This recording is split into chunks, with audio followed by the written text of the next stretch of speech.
안녕하세요. 강한무석입니다. NBA 13경기를 가져왔고 한 2경기 정도는 거의 패스 느낌으로 바뀌었는데 어제는 이제 지난 불과 얼마 전이죠. AT 마드리드가 사고를 쳤는데 시메오나가 진짜 수비 축구를 해버리네요. 갑자기. 사실 지난 시즌 수비 축구하면서 이제 한계 있다, 공격 안 된다 욕 많이 먹고 이제 좀 바꿨는데 다시 수비 축구하다가 잠궈버리다가 그냥 오르먹고 그냥 져버렸는데,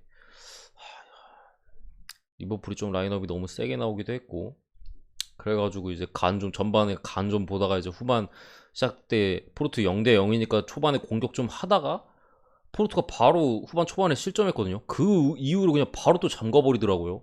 와, 보는데 역겨워서 죽을 줄 알았습니다. 제가 그 부분 AT가 잠글 가능성까지 생각은 했는데 진짜 잠글 줄 몰랐어요, 솔직히.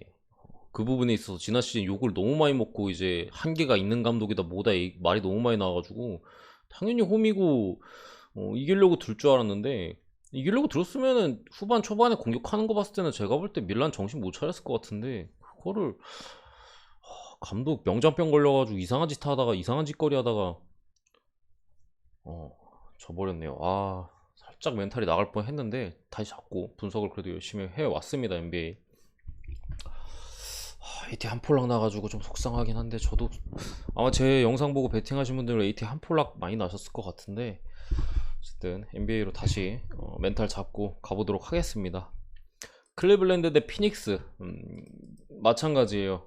데리어스 갈란드, 세디 오스만, 이렇게 GTD가 떠 있는데 뭐 오스만 같은 경우 출전 가능성이 높고요. 경기 수가 많으니까 짧게 가야 되니까 되도록 말로 할게요. 오스만 같은 경우 출전 가능성 높고, 갈란드 같은 경우가 슈팅 훈련 하는 모습이 포착됐다고 해요. 뭐 지금 사이즈 자체는 반반 사이즈인데 뭐 이런 모습이 나온 걸로 봐서는 그래도 출전 가능성이 좀 높다고 보고, 해외 같은 경우 지금 기준점이 7.5까지 올랐어요. 7.5까지 올랐고 국내는 아직 배변이 없었기 때문에 6.5고 뭐 오를지 모르겠어요. 1점 차이여가지고. 근데 어쨌든 저는 여전히 피닉스 승, 클리블랜드 편을 봅니다. 내용은 어제 설명한 내용과 동일해요. 여전히 그렇게 보고 넘어가겠습니다. 그 뭐 언더 쪽도 같이 봅니다. 어쨌든 넘어가고, 두 번째 경기 이제 인디애나 대 레이커스인데, 이 경기가 제가 어제 가장 좋게 봤던 경기예요. 어제 여러 경기가 있지만 13경기 중에 제일 자신 있던 경기가 솔직히 이 경기였습니다. 인디애나 대 레이커스. 인디애나 1.5 마인이었죠. 제일 자신 있었던 경기인데 이거 해외 배당이 엄청나게 떨어졌어요. 인디애나가 지금 1.5대까지 떨어졌고, 이 정도 사이즈면 국내 배당이 아마 1.4대 잡히고 핸디가 4.5 정도 잡힐 거예요. 1.5랑 4.5는 천지 차이거든요. 어쨌든 똑같아요. 르버트 나오면요, 인디애나 승은 보고요. 확실히 인디애나 승 쪽은 르버트 나오면은 그래도 핸디는 뭐 살짝 훨씬 불안해지긴 했는데, 인디애나 승 쪽은 분명히 접근이 괜찮아 보이고, 제가 볼 때는요. 리브론 제임스가 출전 가능성이 일단 퀘스천어블이 떠 있는 거 보니까 뭐 엄청 높은 사이즈는 아니에요. 그렇다고 낮다고 보기도 힘들고 약간 반반 사이즈로 보이고, 어쨌든 AD도 백투백 경기이기 때문에 지금 GTD가 떠 있는 거겠죠. 일단은 기준점이 바뀔 테니까 그 바뀐 기준점을 제가 대충 잡아서 말씀을 드리면은 4.5까지는 마인을 봐요. 5.5부터 안 봅니다.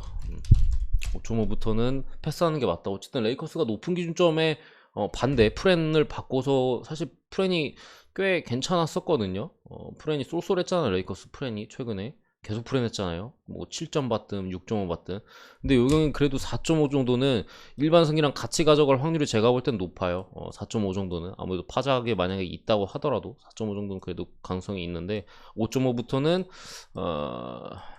르브론 나오고 이제 AD 나오고 하면은 좀 빡셉니다. 제가 볼 때는. 그 때문에 인디애나 4.5 마인까지는 보고요. 5.5부터는 패스하는 걸로 하겠습니다.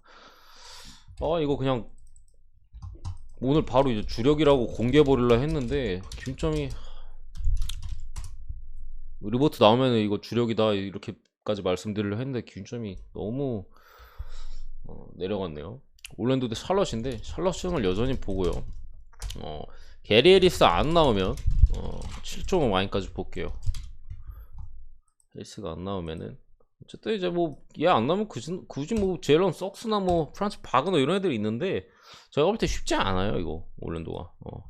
샬럿이 7.5지만 그래도 해줄 가능성이 제가 볼 땐 높다고 보이고요. 주력관까지는 솔직히 잘 모르겠어요. 근데 찍어볼 만은 하다. 딱 그 정도 느낌입니다. 고배당이든 뭐 부주력이든 찍어볼 만은 하다. 안 나오면은 해리스 안 나오면 이 정도 보고 넘어가겠습니다. 이 경기도 오늘 경기 대체적으로 제가 어제 봤던 라인에서 다 안 좋아졌어요. 저는 어제 상당히 괜찮게 봤거든요. 오늘 경기들. 그래서 뭐 지인들한테도 제가 이렇게 막 팩도 많이 주고 해가지고 뭐 그러는데 오늘 경기 되게 좋아 보인다. 막 이런 식으로 얘기를 했는데 다 기준점이 안 좋아지고 막 누가 GTD가 또 뜨고 막 이렇게 다 안 좋은 형태로 대체로 가고 있어요. 지금도 이제 원래는 제일런 브라운과 조시 리차드슨이 떠 있었는데 로버트 윌리엄스 3세가 무슨 약간 질병이라고 떠 있는데 그냥 감기 비슷한 것 같아요. 제가 볼 때는. 그래가지고 나온다고 하더라도 컨디션이 어떨지 모르겠어요. 이게 질병 관련이니까 몸 상태가 100%가 아니라는 소리잖아요. 나온다 하더라도 좀 제 컨디션이 아닐 확률이 높은 상황에서 보스턴 역배를 봤던 어제 입장에서 좀 불안해졌습니다. 이것도 그리고 해외 같은 경우 지금 동배당이에요. 거의 동배당 사이즈까지 지금 떨어졌고 보스턴이 그런 사이즈인데 그래도 저는 여전히 제일런 브라운과 조시 리차드슨 나오면 보스턴 역배 봅니다. 로버트 윌리엄스 3세는 분명 나오면 좋긴 한데 질병 관련이면 감기 걸리고 했으면 컨디션이 영 아닐 것 같아가지고 글쎄 잘 모르겠네요. 오늘 당일에 이제 뜨는 걸 봐야지 될 텐데 어쨌든 뭐 얘까지도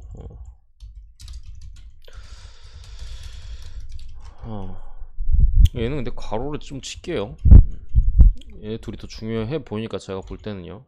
어쨌든 보스턴 역배 쪽을 여전히 보긴 보는데 어제는 저는 한 부지력감 정도 봤거든요. 부지력 충분히 부지력감으로도 참을 수 있을 정도. 근데 그것보다 좀 안 좋아졌다. AT도 좀 꼬여버렸는데 이거 그거라도 좀 잘 주지.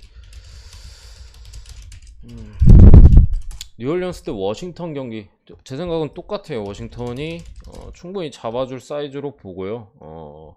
디본테 그레이엄 안 나오면은 별장시 워싱턴 마인까지 볼게요. 마인까지 보는데 이거 해외는 이게 제 생각에는 4.5까지 바뀔 수도 있다. 그 정도 일단 말씀드리고 4.5는 저는 좀 세다 싶어요. 워싱턴은 제가 웬만하면은 3.5까지는 보는데 제 영상 많이 보신 분들 아시겠지만 4.5만 돼도 제가 쫄려 해요. 그래서 승만 볼게요 막 이러고 넘어가는 경우 되게 많거든요. 저득점 경기가 워낙 많다 보니까 이런 기준점도 제가 생각엔 커 보입니다. 그렇기 때문에 3.5까지는 보고 4.5는 좀 승가하는 게 낫지 않을까 만약에 가게 된다면. 그리고 어제 또 제가 말씀드리긴 했죠. 흐름 꺾인 팀은 저는 잘 안 가긴 한다고. 6번째 휴스턴 대 시카고 마찬가지예요. 시카고도 흐름이 꺾였는데 그나마 여기는 다행인 점이 어쨌든 부세비치가 나온다. 부세비치가 복귀를 했고요. GTD에서 이제 나오는 걸 확정이 떴고 알렉스 카루소까지 출전입니다. 그런 상황에서 시카고가 무난히 좀 잡을 만한 경기로 제가 볼 땐 보이고요. 해외 기준점이 10점까지 올라갔어요. 그래서 이게 국내가 뭐 9.5를 줄지 10.5를 줄지 잘 모르겠는데 저는 지금 시카고는 두 자릿수 기준점은 안 찍는 게 맞다고 생각을 해요. 어쨌든 벤치가 그나마 뭐 코비아이트 돌아오고 뭐 도순무 같은 애들 좀 쓰면서 이제 벤치에 대한 이제 생산력이 좀 좋아졌다고는 하나 여전히 시카고 벤치는 제가 볼 때 신뢰하기 힘들거든요. 그런 상황에서 이거 주전들만 믿고 이렇게 높은 기준점을 간다? 저는 좀 쉽지 않다고 봐요. 휴스턴이 뭐 다 빠진 것도 아니고 다 풀라인업이잖아요. 존월은 뭐 이번 시즌 아예 빠져 있는 애고 그렇기 때문에 쉽지 않다. 근데 만약에 이 경기 내가 그래도 핸디를 가야겠다면 당연히 시카고 쪽 찍는 게 맞습니다. 휴스턴 프렌은 가는 게 아니에요. 이거는 전 이번 시즌에 휴스턴 프렌을 베팅한 적 한 번도 없습니다. 참고로 보긴 봤는데 베팅한 적이 없어요. 그러니까 휴스턴 뭐 반대마인 같은 경우에는 뭐 언제든지 갈 수는 있어요. 뭐 제가 볼 때는 위험해 보일 뿐이지. 뭔 느낌인지 아시겠죠? 일곱 번째 경기 미네소타 대 마이애미. 이 경기도 사실 216.5 언더를 봤잖아요. 국내에도 212.2로 금방 떨어지더라고요. 기준으로 바뀌었고 해외도 지금 212.5 비슷해요. 지금 국내랑 해외랑 비슷하고 아마 이 기준점이 좀 굳어질 가능성이 높은데 사실 제가 웬만하면 언오바를 먼저 얘기를 안 해요. 제 분석 특성상 언오바를 패스하는 경우가 오히려 상당히 많고 이렇게 언오바만 딱 보고 넘어가는 경우는 거의 없는데 이 경기는 일단 승패 같은 경우 제가 볼 때 너무 어렵고요. 거의 동전 던지기 수준으로 저는 보고 있고 어쨌든 상당한 좀 저득점을 예상해서 저는 216 줬는데 많이 나와야 210점 봤어요. 저는 솔직히 200 중반대 아니면 뭐 208점 뭐 그 정도로 이제 저득점을 봤는데 212.5는 상당히 좀 쫄립니다. 어쨌든 간에 이거는 좀 넉넉해 보여서 제가 봤을 때도 이거는 언더인데 딱 봐도 언더인데 좀 넉넉한데 기준점이 이 생각이 들었다면은 4점이나 떨어졌기 때문에 212.5 같은 경우는 조금만 한두 골 뭐 두세 골 제가 생각한 보다 더 나오면 그냥 바로 오바잖아요. 그런 상황에서 상당히 좀 이전에 보던 것보다는 안 좋아졌다라는 말씀 드릴게요. 대체적으로 다 이렇네 오늘이. 어쨌든 간에 그래도 언더를 봅니다. 애초에 210점을 넘기기 쉽지 않다고 저는 봤기 때문에 언더 쪽을 보긴 하는데 기존보다는 당연히 기준점이 4점이나 내려갔기 때문에 그만한 리스크가 있어 보입니다. 저는 이거 원래 16대는 부지럭감이라고 봤어요. 저는 언어버는 주력으로 거의 안 가니까 부지럭감이라고 봤는데 12.5는 그렇습니다. 여덟 번째 경기 이제 멤피스 대 토론토인데 요거 같은 경우는 해외 기준점이 국내는 4.5였죠. 잠시만요.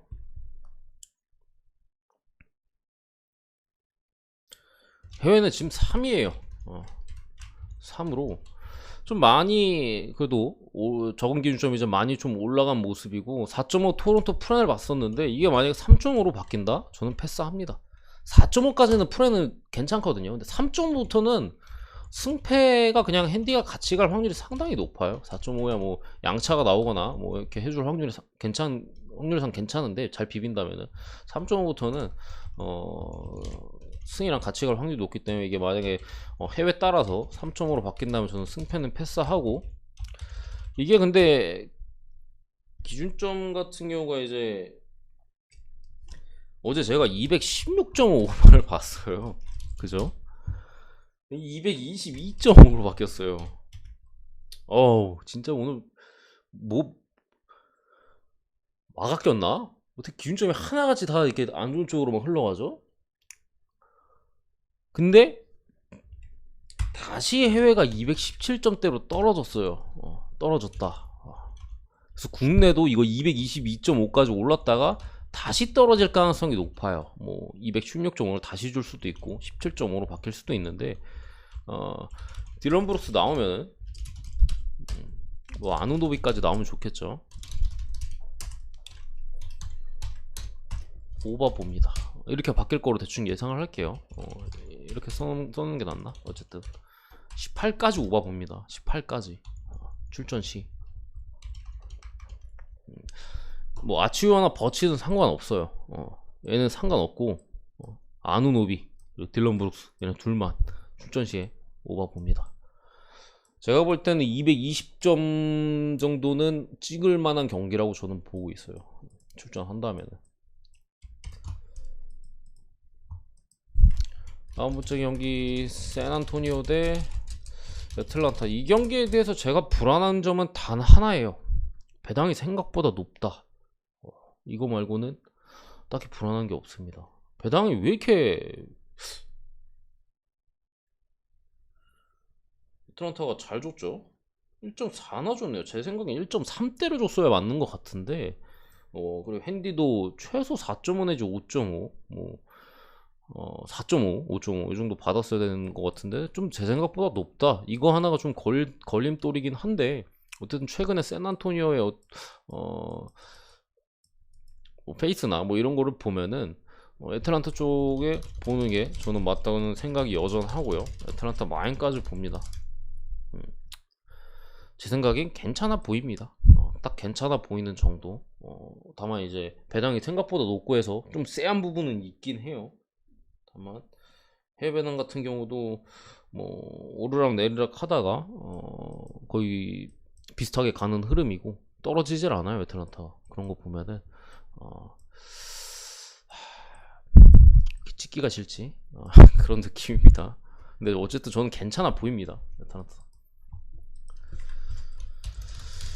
경기가 이렇게 많은데 하나같이 안 좋은 쪽으로 그 기운점이 바뀌어가지고 아쉬운데 이거는 여전히 골스 승을 보고 골스 마인을 볼게요. 해외 같은 경우도 여전히 10.5고 어제 근데 제가 조건을 달았었죠. 얘네가 빠졌을지라고. 빠지면 기준점이 더 내려갈 거예요. 그래도 많이 봅니다. 이거 뭐 11.5든 12.5든 네, 일단 10.5잖아요. 데니그린 요로 얘는 나와도 상관없어요. 데니그린 나와도 상관없는데 이제 세스컬이랑 토바이스 해리스 정도가 조금 불편하다. 그냥 그런 느낌인데 사실 나와도 저는 많이 보긴 합니다. 나와도 많이 봐요. 포틀 대 세크 이 경기는 포틀랜드 배당이 많이 올라왔어요. 유일하게 제가 본 거 중에 좀 기준점이 반대로 간 경기인데 저는 포틀랜드 승 봅니다. 이게 왜 포틀 배당이 올랐는지 모르겠는데 뭐 딱히 뭐 GTD 뜨거운 한 것도 없어요. 해외는 지금 핸디가 1.5예요. 프랭 기준. 근데 국내는 2.5죠. 저는 포틀 2.5 많이 봅니다. 포틀이 원정에서 그 부진을 충분히 깰 만한 사이즈예요. 제가 볼 때는 지금의 흐름이라면은 원정에서도 승수를 좀 쌓아갈 타이밍이고 세크라멘토 정도면 저는 충분히 쌓을만해 보입니다. 어제 뭐 세크라멘토의 백코트진의 약점이나 뭐 이런 것들을 충분히 말씀드렸기 때문에 뭐 자세한 설명은 다 생략하고 있죠. 그냥 어떻게 보는지만 좀 설명을 하고 있습니다. 지금 경기 수가 워낙 많기 때문에 이렇게 돼 디트로이트 요 경기 해외 기준점이 몇이냐면요 15예요. 일단은 뭐 킬리안 헤이즈가 GTD로 바뀌었고 코리 조셉이 GTD에 떠있어. 코리 조셉 같은 경우 상당히 중요 자원입니다. 지금 D2에서 야투감이 거의 제일 좋아요. 3점이 엄청 터지는 선수인데 일단은 나올 확률이 좀 높은 사이즈 같아요. 좀 나올 확률이 좀 높은 사이즈 같고 킬리안 헤이즈는 사실 상관없어요. 나오든 말든. 코리 조셉이 관건인데 코리 조셉이 GTD 뜨고 나서 제가 볼 때는 더 이렇게 된 것 같은데 이거는 이렇게 말씀드릴게요. 뭐 이렇게 승이야 당연한 거고 핸디캡이 결국 문제잖아요. 13.5는 당연히 뭐 변한 게 없으니까 마인을 보는데 균점이 뭐 바뀐다. 15.5로 예를 들게요. 저는 안 갑니다. 안 가는데 만약에 핸디캡으로 접근한다면 저는 그래도 밀마 찍는 게 맞지 않나라는 생각이 들어요. 아무리 15.5라도 이거 당연히 프렌 아니야 이렇게 생각하실 수도 있고 그게 맞을 수도 있는데 저는 이거 지금 디트 2 라인업이면요 막말로 17.5조도 안 갈 것 같아요. 진짜로 쫄리긴 하지만 만약에 이걸 핸디캡으로 굳이 접근하고 싶다 하면은 좀 그래도 마인 쪽을 보는 게 맞지 않나라는 생각입니다. 제가 볼 때 3쿼터에 30점 차로 벌어질 가능성이 높다. 시종 일관 탈탈 털리 사이즈로 보여요. 제가 볼 때는 뭐 야투가 진짜 목 돌아가지 않는 이상 애들이 충분히 그래 보입니다. 이 경기는 제가 뒤로 뺀 게 유타한테 대여서 그래요. 대여서 이거 해외 13.5까지 올랐어요. 지금 국내는 11.5잖아요. 13.5까지 올랐고 오늘 마인이 그냥 높은 거 같은 경우 쭉쭉 빠지는데 스가가 빠졌기 때문에 아무래도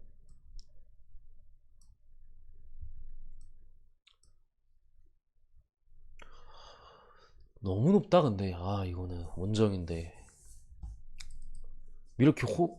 이렇게 이제 홈이라 그렇다 치는데 이 유타 원정인데 14 좀 그래도 유타 마인 봅니다. 유타 마인 을 보는데 이거는 제가 갈 수도 있어요. 이 경기는 디트 미러키는 선택지 안에 있긴 합니다. 근데 이건 없어요.